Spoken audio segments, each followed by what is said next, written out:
Hello, আসসালামু আলাইকুম।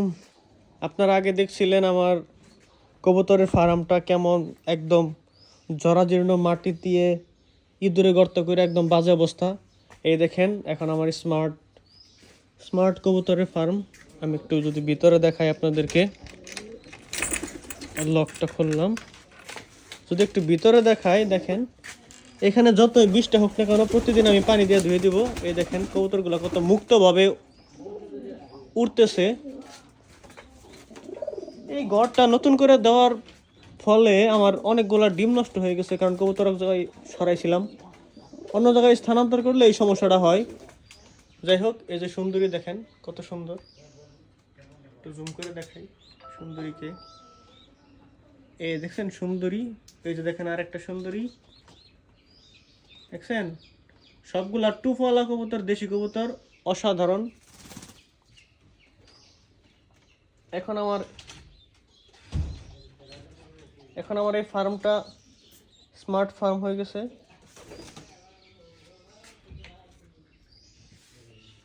এই যে দেখেন কত সুন্দর কালারিং কবুতর, এই যে কত সুন্দর লাগতেছে দেখতে, অসাধারণ লাগতেছে দেখতে। এই যে দেখেন দুইজনের সংসার করতেছে এরকম অ্যাভেলেবেল। এই যে দেখেন ছোট একটা বাচ্চা আছে, ওর ভাই মারা গেছে। যদি একটু কাছে থেকে দেখাই, দেখেন কত সুন্দর দেখা যাচ্ছে। এই দেখেন ঝগড়া করে কিভাবে, অসাধারণ। এই দেখেন আকাশি কালারের আছে, এটা আকাশি কালার, এই যে এটা আকাশি কালার, সাদার সাথে সাদা আকাশি, আর এটা একদম ব্ল্যাক, এই যে ব্ল্যাক। এখানে সব ধরনের কবুতরই দেখতে পাবেন। যাই হোক, ভিডিওটা শেষ করে দেই।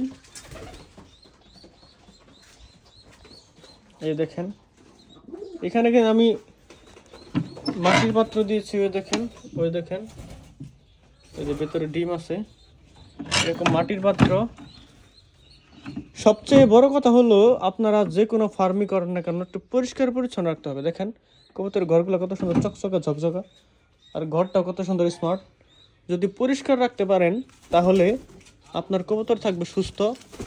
হ্যাঁ, তারা ঠিকমতো খাবার খাবে, মাঝে মাঝে গোসলের পানি দিবেন।